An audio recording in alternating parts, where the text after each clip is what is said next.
Buenas tardes. Antes que nada, darles la bienvenida en nombre del presidente del instituto que hoy no puede asistir por un compromiso con otra institución. En su nombre les doy también las gracias por asistir ustedes a este acto de presentación de un nuevo volumen de la biblioteca, de la colección del Instituto de Estudios Hispánicos, Biblioteca Sebastián Bardón Acosta. Este acto, ¿se acuerdan? Tenía que haberse celebrado en diciembre, pero una tormenta, no me acuerdo ya cómo se llamaba, nos obligó, era Emilia, nos obligó a cancelarlo y a aplazarlo hasta hoy. Bueno, pues empiezo. La colección Biblioteca Sebastián Bardón Acosta forma parte de un proyecto que presentó el Instituto hace ya 9 años, en diciembre de 2016. Lo iniciamos entonces con la integración en la red rica de bibliotecas canarias del catálogo de la primera colección con que contó esta biblioteca, que se abrió al público el mismo año que se inauguró el Instituto, en 1953, que además fue el año del fallecimiento de Bardón Acosta.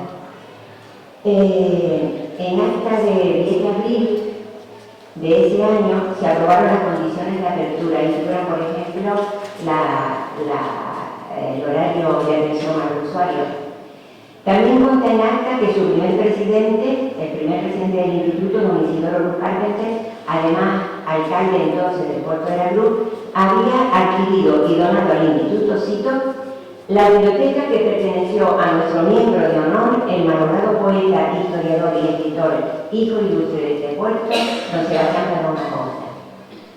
Nuestro proyecto nació con el propósito que seguimos manteniendo de defender la memoria del escrito portuense y recuperar para su divulgación los escritos de una de las figuras más sobresalientes de la cultura insular de la primera mitad del siglo pasado. Los pocos reconocimientos que ha tenido su pueblo como el escritor se han celebrado en esta sala. Uno de ellos, la fiesta de mayo de 1982, en que el Ayuntamiento del Puerto de la Cruz entonces y el Instituto le ofrecieron un homenaje bajo el título Sebastián Bardón Acosta, el gran olvidado. Para su reconocimiento y para no olvidar este proyecto. Desde el principio quisimos contar con la importante colaboración de José Miguel Pereira, que ha sido realmente nuestro generador de ideas. Como hace tiempo que no lo cuento, lo voy a contar hoy para los que no lo saben y para refrescar la memoria de los que sí. Un joven doctorando, gran canario, profesor de instituto, llegó un verano ayer, hace ya unos años, interesándose por la colección bibliográfica de Bardón Acosta, el bolígrafo portuense, objeto de su tesis doctoral. Aquí pasó sus vacaciones, aquí pasó literalmente sus vacaciones. Atendido por Iris Barbusano y por el entonces presidente del instituto, Nicolás Rodríguez Muselmayer, que fue siempre un tenaz defensor de la activación de nuestra biblioteca. José Miguel tuvo que enfrentarse a una colección de difícil acceso en la que la de Bardón Acosta andaba diseminada en medio del desorden de muchos años. El propietario, religioso, profesor, estudioso, amante de los libros y de la literatura y respetado por sus contemporáneos escritores intelectuales, había reunido una biblioteca de más de 1000 volúmenes. En la casi totalidad de los ejemplares figuran su firma y, en muchísimos casos, las dedicatorias de los autores de las obras. Esta es de su amiga María José Alonso y puso un ejemplo de Medelio Gutiérrez Albero, que debe ser jovencito entonces. Fue este trabajo de investigación in situ que José Miguel tuvo que llevar a cabo con tantas dificultades el que nos iluminó para la idea de reagrupar y reorganizar la colección y ponerla a disposición de otros usuarios, investigadores y lectores curiosos.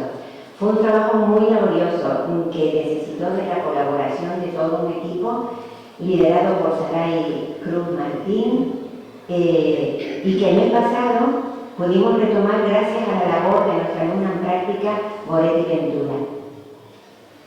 De José Miguel partió la idea de editar la obra de Sebastián Bardón Acosta, en gran parte dispersa en publicaciones periódicas, en menor medida inéditas, como Biblioteca Sebastián Bardón Acosta.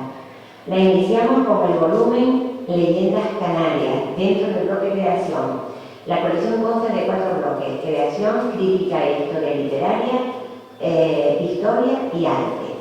En el de creación también tenemos integrados los 2 tomos Prosa Creativa 1 y Prosa Creativa 2, que se editaron en 2021. En crítica e historia literaria están las poetisas canarias, siglos XVIII, XIX y XX. En el de historia, miscelánea histórica, y en el de arte, miscelánea artística, y el que vamos a presentar hoy, los imagineros canarios. José Miguel Pereira, voy a presentar a José Miguel Pereira, es el responsable del rescate de la obra de Padrón Acosta, de la edición de la colección y del estudio introductorio de todos los libros. Él es doctor en Filología Hispánica y profesor de enseñanza secundaria. Ha participado en varios proyectos educativos sobre contenidos canarios y en publicaciones de carácter didáctico. Como crítico cultural y literario, tiene publicado, entre otros escritos, el volumen Literatura Canaria con Identidad y Más Allá. Colabora en diversas revistas culturales, entre ellas la digital bienmesabe.org, y es además poeta, autor de varios poemarios. Hace solo un par de semanas, 3 semanas, 4 semanas, que regresó de Chile, en cuya Universidad de Concepción presentó su poesía última, poéticamente invitado por la cátedra que lleva el nombre de Gonzalo Rojas, que fue premio Cervantes 2003. Bueno, pues a la faceta de creador literario de José Miguel y a su labor de investigador, en la que se muestra infatigable, se suma su trabajo de editor. Para nosotros es, sobre todo, investigador y editor de nuestro Sebastián Padrón Acosta.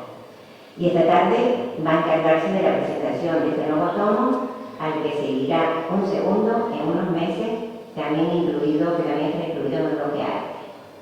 Pues muchas gracias por su atención y le paso la palabra a José Miguel.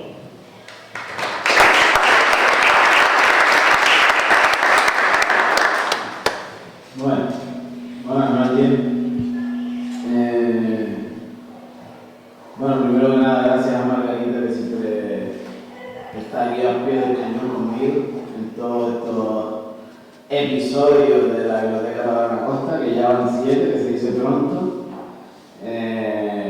Y por supuesto también, Margarita es la que da la cara, pero al Instituto en general, a Nico y a Iris, que también por una u otra causa desde el comienzo uno ha estado ahí con ella, hombro con hombro, y dando el coñazo para una cosa y las otras, ¿no? Y también porque, aunque parte de lo que dice Margarita es que mi aterrizaje en esta casa hizo también que ellos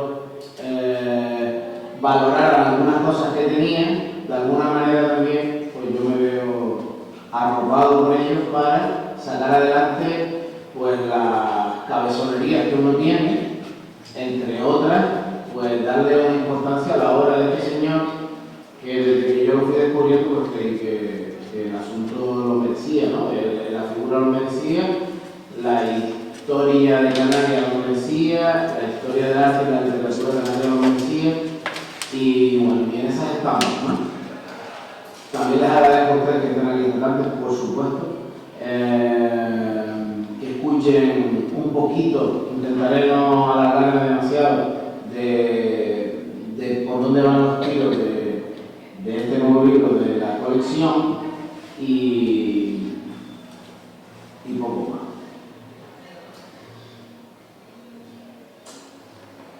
Margarita ha dicho la idea general de la biblioteca. La idea general de la biblioteca, hay otro bloque más, que es las antologías que hizo Padrón Acosta y que, bueno, poco a poco saldrá. La razón de por qué haya salido unos u otros son variopintas. Y entre otras tiene que ver también con mi elección personal.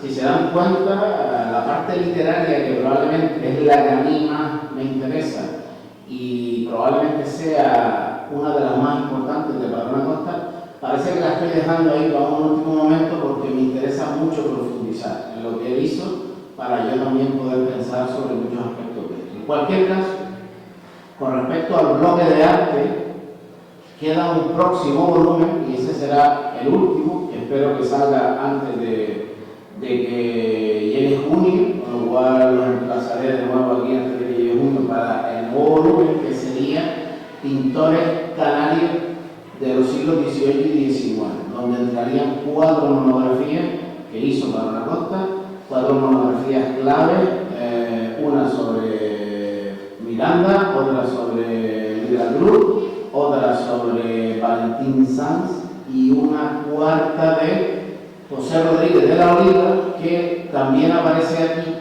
pero en su faceta como imaginero. ¿Qué contiene este libro? El libro que presentamos hoy. Bueno, pues primero que nada hay que saber que con este título el cura Padrón presentó a un concurso de la Real Sociedad Económica del País de Tenerife en el año 1943 un documento que se llamaba así. Ese documento, que obtuvo el segundo lugar, se supone que iba a ser publicado en su momento, pero nunca se llegó a publicar. El mismo año ganó otro premio en la parte literaria, que sí fue un libro que se conoce y probablemente sea el más difundido de los libros de Padrón Acosta, que es Poetas Canarios de los siglos XIX y XX, que no se publicó en aquel momento, sino fue también después de fallecido el cura Padrón Acosta. Imagineros Canarios nunca salió. Cuando se dio noticia a finales de los 60 del cura, algo se dijo y se nombró. Sebastián de la Nuez había consultado el archivo que estaba en la casa de su hermana Pilar, la abuela de Robaldo, que como en otras ocasiones nos acompaña hoy aquí, familiar directo por el que accedí, y esta sería la otra parte que quería contar, accedí al archivo personal del cura que se conserva y que está en la casa de ellos, y que he invitado en alguna ocasión, si pudiera ser, que las instituciones del puerto deberían estar aquí en el instituto, porque al fin y al cabo está la biblioteca y está además que se incluyera también todo ese material de valor. Bueno, pues cuando yo pude acceder, gracias a que ellos vinieron una vez a una presentación aquí y me dijeron, nosotros somos los... Y me enseñaron un catálogo, porque digo, bueno, existía Imagineros Canarios, como había dicho Sebastián de la Nuez. Pues Sebastián de la Nuez en aquel texto dice muchas cosas, y hay cosas que no cuadran, pero hay otras que efectivamente él vio aquello y ahí estaba, ¿no? Bueno, pues digamos que el corpus, la estructura de este libro la da ese documento premiado en el año 1943. ¿Pero qué es el documento? Es un librito que tiene como la intención de acercar, en un momento donde poco se había investigado sobre el arte en Canarias, es un documento, digamos, como divulgativo de los principales imagineros, que son los escultores que, en pocas palabras, hacen esculturas religiosas, ¿no? Las esculturas que están fundamentalmente en las iglesias. De eso va este estudio, ¿no? Y de eso iba aquel pequeño libro premiado en 1943. En el año 1943, Padrón Acosta también publica 2 estudios clave. Uno es sobre el nombrado José Rodríguez de la Oliva, y otro estudio clave también, hasta hace poco, de lo poco que había, de la biografía y de la obra de Fernando Esteves, el conocido escultor, alumno de José Luján Pérez. Eso se publica en el año 43, o sea que es un año clave en la vida y en la trayectoria del cura Padrón. Digamos que después de la guerra civil, él empieza a publicar de nuevo artículos, algunos años ahí donde la cosa se interrumpe un poco, pero en el año 43 empieza otra vez a publicar, yo diría hasta por momentos de una manera ansiosa, ¿no? En la prensa, sobre todo en la tarde y también en el día, muchos artículos, ¿no? O sea que es un año importante. La estructura de ese libro es el que anima este otro. ¿Y por qué lo digo de esa manera? Bueno, porque lo que contiene los Imagineros Canarios no es solo esa parte inédita que nunca se publicó, sino lo que yo he hecho para ordenar la obra de Sebastián Padrón Acosta es incluir todos aquellos otros textos relacionados con las 4 figuras que él trataban en aquel estudio originario, ¿no? Que son José Rodríguez de la Oliva, son también José Udán Pérez, Arroyo Villalba y por último Fernando Esteves, que sobre Esteves también incluyo la biografía, la monografía que hizo en su momento. Digamos que eso es lo que compone el libro en general. También artículos que fue publicando sobre esta figura a lo largo de toda la década de los años 40, principios de 50, hasta que muere, ¿no? El siguiente libro que antes anuncié, yo también me he dado cuenta de los documentos que se conservan, que él tenía pensado hacer ese libro de pintores canarios del 18 y 19, con lo cual también responde un poco, como uno tiene el conocimiento global del autor, porque esto va poco a poco, pero digamos que yo tengo la perspectiva de todo lo que hizo, controlo más o menos, si me cuesta para algo, por supuesto, somos humanos, pero tengo un poco la idea general y por eso una de mis cuestiones con respecto a estos libros es darle orden a todos esos textos, miles de páginas, pues son miles de páginas entre artículos y archivos, ¿no? Pues aquí se recoge la línea esa que él trató como uno de los pioneros, de los estudiosos del arte canario, de los estudiosos de la cultura canaria en general. En los años 40 empieza a aparecer, bueno, o por lo menos a desarrollar una obra de gente que ya algunos estaban estudiando en los años anteriores y otros empiezan ahí, y estamos hablando de, por ejemplo, los Tarqui son figuras fundamentales para el estudio del arte histórico en Canarias. Padrón Acosta no solo del arte histórico, ya el volumen anterior que presentamos de arte se ve como también era un animador de los jóvenes artistas en los años 40, sobre todo en el Círculo de Bellas Artes, desde el Círculo de Bellas Artes, o sea que no solo era un hombre que le preocupara el pasado, sino también su propio presente. Sabemos de testimonios de, incluso no solo de artistas, sino de poetas. El cura Padrón era animador de jóvenes escritores en aquel momento, ¿no? Bueno, con respecto a un pequeño repaso de los contenidos, con respecto a Rodríguez de la Oliva, incluyo, aparte de lo que él ponía en los imaginarios canarios, incluyo ese primer ensayo que hace sobre la figura de Rodríguez de la Oliva. Es curioso porque él mismo da pistas de cómo se gestó todo esto. Padrón Acosta, lo he dicho en más de una ocasión aquí, en los años 20, tenía 21 años, 22 años, los años más o menos en los que empezó a escribir, tuvo un proyecto de hacer un libro sobre el puerto de la Cruz. De hecho, en la prensa él anuncia el libro y pone el índice de lo que iba a tratar cada capítulo. Y yo tengo la interpretación de que algunos se publicaron, pero nunca se acabó ese libro sobre el puerto de la Cruz.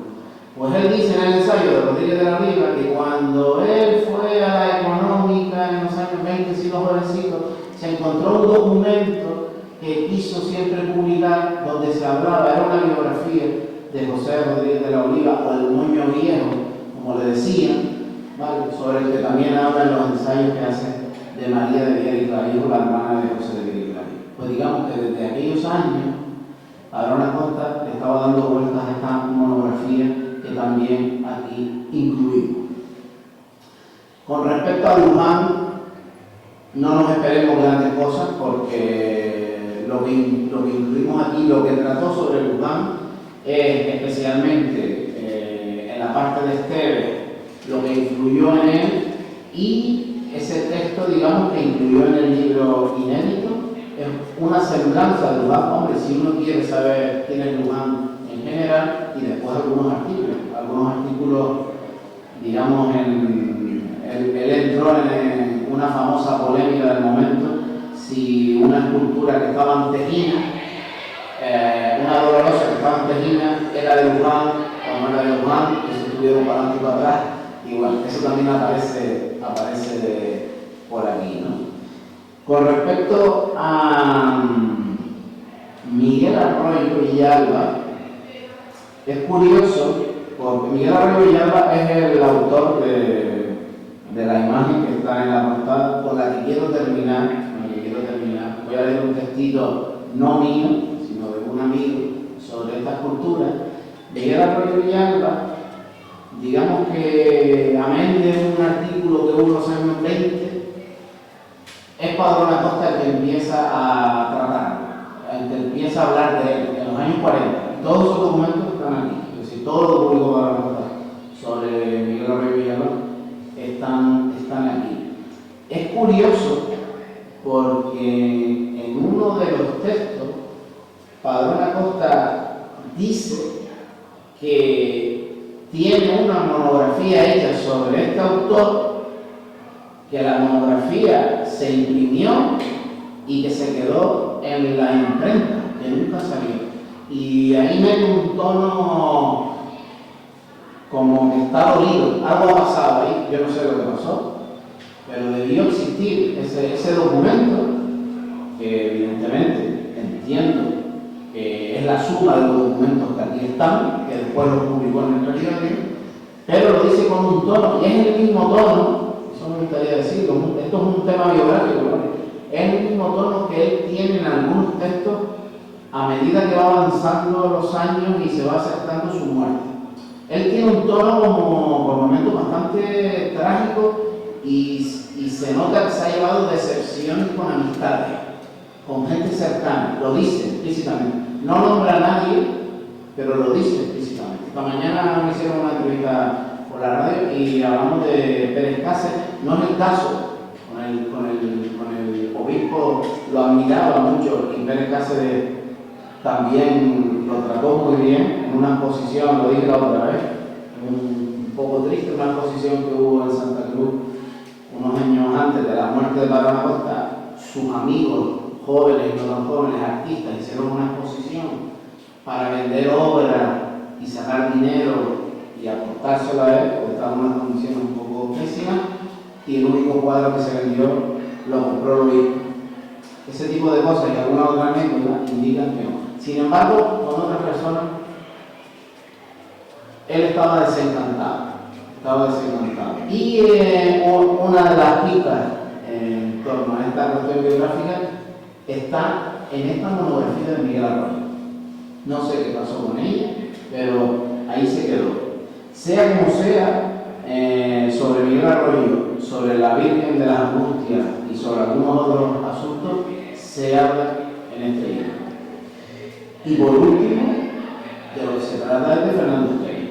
La monografía sobre Fernando Esteves, que además hay dos versiones, porque primero fue publicada en el periódico y después fue publicada como libro, como libreto. Bueno, yo aquí trabajo el texto también y no hay, digamos, una versión más o menos que yo creo definitiva con sus variables pertinentes. Aquí también hay una parte que habla de Luján, que yo decidí dejarla en la monografía de Esteves porque bueno, ahí yo creo que es donde él la quiso colocar y, en fin, en todos estos textos de Padrón Acosta se ve el estilo de Padrón Acosta en general, cómo él investiga, cómo él aprovecha. Él tiene muchos datos, pasa casi todos los días por el archivo de la Concepción en Santa Cruz, en sus últimos años tiene muchos datos, entonces él aprovecha que está hablando de esto y como está relacionado con otra cosa, pues él empieza a ponerlo por tanto. Eso se ve aquí muchas veces. Puede resultar por momentos farragoso, pero después por contra tiene una pluma que se agradece muchísimo. Es un literato y se nota. Aquí, por ejemplo, cuando habla de la parte de la Virgen de Candelaria, ahora estamos cerca de, ¿no? El lunes creo que ustedes no trabajan, yo sí. Cuando habla de la Virgen de Candelaria, ¿no? la la hizo Esteves después del temporal de 1886, cuando se pone a hablar del paisaje de Candelaria, es una maravilla. Esa pluma que tiene de escritor, ¿no? Estéticamente, ¿no? Y así como digo una cosa, que puede ser farragoso en un momento, también tiene esta otra que se agradece, por ejemplo, en un mundo de historiadores muchas veces donde, no digo todos los historiadores, pero que resulta cansino, ¿no? Tanto dar de una cosa de otra, pero bueno, voy a acabar. Por último, el libro Los Imagineros Canarios, el inédito, contiene un texto final sobre imagineros palmeros.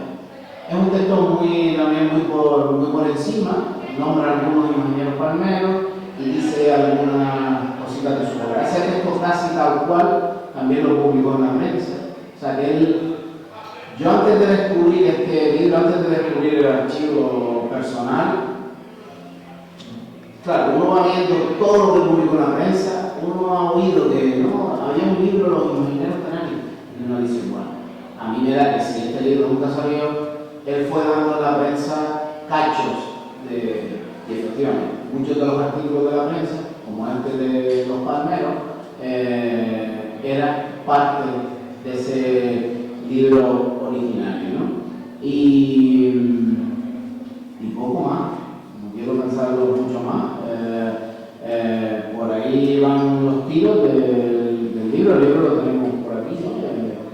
Quiero decir que estaría bien que ustedes mismos lo leyeran, se metieran en cada una de esas figuras, si les interesa o no les interesa más o menos el tema, porque creo que es interesante si les interesa el personaje.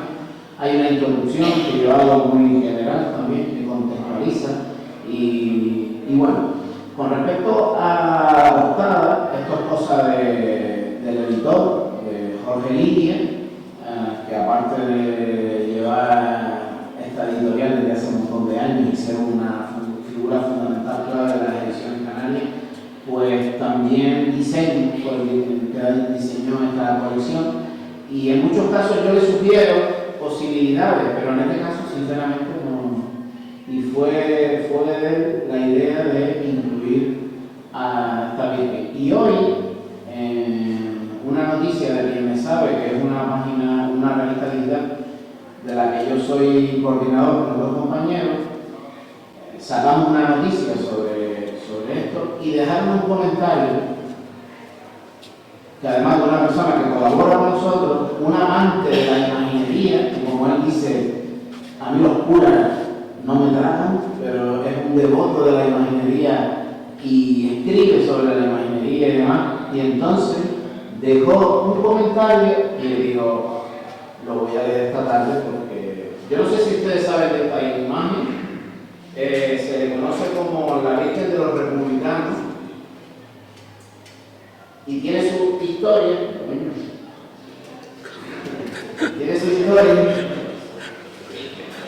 y me gustaría acabar con eso, porque tiene que ver con el tema, porque tiene que ver con la portada, porque tiene que ver con Miguel Arroyo, que es uno de los que aquí son tratados, ¿no? Déjenme un momentito, y creo que es una buena linda.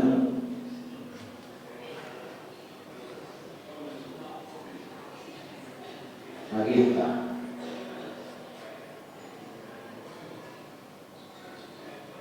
El autor es investigador, divulgador, amigo, colaborador de Sabe Palmer, también del Diario de Aviso, durante muchos años ha colaborado, se llama José Guillermo Rodríguez Escudero. Y dice, la Virgen Dolorosa que acompaña estas palabras es una imagen que siempre ha despertado en mí una admiración especial. Siempre que dispongo de un rato en Santa Cruz de Tenerife, el Palmero, suelo acercarme a la iglesia del Pilar para contemplarla en silencio. Con el tiempo descubrí que esta talla procesional, conocida oficialmente como Nuestra Señora de las Angustias, arrastra una historia singular que la hizo ganarse un sobrenombre tan inesperado como revelador. la Virgen Republicana. El apodo nace de un episodio cargado de simbolismo. Tras la proclamación de la Segunda República en 1931, las procesiones religiosas fueron prohibidas. Un año después, las medidas se endurecieron aún más. Se disolvió la Compañía de Jesús, se incautaron sus bienes, se secularizaron los cementerios y se clausuraron instituciones eclesiásticas históricas. En ese contexto, la procesión de la Virgen de las Angustias fue la única que logró salir a la calle, desafiando la norma. Desde entonces, aquella cita del mediodía del Viernes Santo pasó a ser conocida popularmente como la procesión de los republicanos, una celebración con una lectura más política que devocional. Pero la historia no termina ahí. El origen del curioso sobrenombre se remonta a una anécdota anterior, protagonizada por Emilio Calzadilla, alcalde accidental de Santa Cruz entre 1913 y 1915 y ferviente republicano. En una de aquellas procesiones, los concejales se negaron a pagar a la banda de música. Calzadilla, sin dudarlo, asumió el gasto de su propio bolsillo. En agradecimiento, los músicos decidieron interpretar una pieza que sabían que agradaría al alcalde, gran admirador de Puccini. Así fue como el aria Adiós a la vida de la ópera Tosca se transformó en una marcha procesional, un detalle tan insólito como memorable.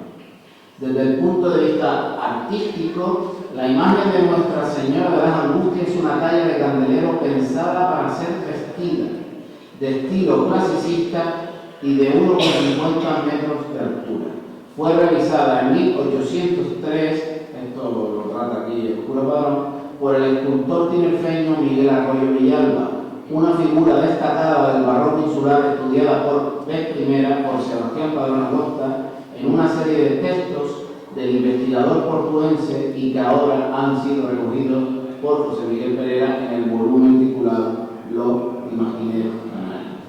Tras Padrón Acosta, también ha hablado de la imagen otros investigadores como Gerardo Fuentes Pérez en su obra Canaria en el Clasicismo. La delicada efigie que fue donada a la parroquia del Pilar en marzo del año siguiente, en marzo de 1803. Y acabo con el texto de Escudero y acabamos con la presentación. Arroyo no solo creó la obra, sino que mantuvo con ella una relación casi íntima. Entonces, todo esto se cuenta aquí. Cuidaba cada detalle y se reservaba el privilegio de vestirla él mismo antes de cada procesión. Lo hacía además de una manera muy concreta, alejándose de los usos actuales, ataviándola como una mujer hebrea del pueblo, sin permitir variaciones. Hubo follones en aquel momento por todo ello. La escultura ha sido ampliamente reconocida por su intensidad expresiva y su impactante realismo. Aunque el rostro muestra un modelado severo y sin concesiones, es considerada una de las mejores piezas del arte religioso de la capital y la obra de mayor valor escultórico de esta parroquia. Su historia, salpicada de episodios singulares, aporta una riqueza adicional al significado artístico y espiritual de la procesión.